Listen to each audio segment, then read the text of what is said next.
400 gram சேனைக்கிழங்க நல்லா கழுவி இதே போல் கட் பண்ணி பாத்திரத்துக்கு மாற்றி அதை மூழ்கிற அளவுக்கு தண்ணி சேர்த்து 1/2 ஸ்பூன் கல்லுப்பு 1/2 ஸ்பூன் மஞ்சள் தூள் சேர்த்து நல்லா மிக்ஸ் பண்ணி ஒரு 3 நிமிஷத்துக்கு கொதிக்க விட்டு எடுத்துக்கலாம். அது கொதிக்கிறதுக்குள்ள ஒரு மிக்ஸி ஜாரில் 10 சின்ன வெங்காயம், 1 ஸ்பூன் இஞ்சி பூண்டு பேஸ்ட், ஒரு பச்சை மிளகாய், 1/4 ஸ்பூன் சோம்பு, 1/4 ஸ்பூன் மிளகு, பாதி லெமனோட ஜூஸ் சேர்த்துக்கலாம்.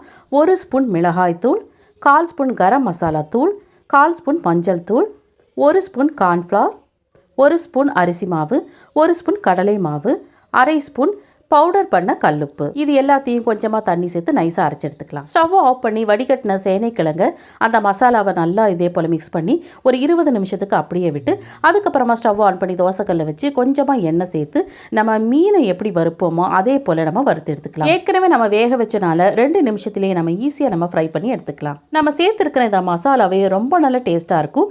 மேலே கிறிஸ்பியாகவும் உள்ளே ரொம்பவே சாஃப்டாகவும் இருக்கும். தேங்க்யூ.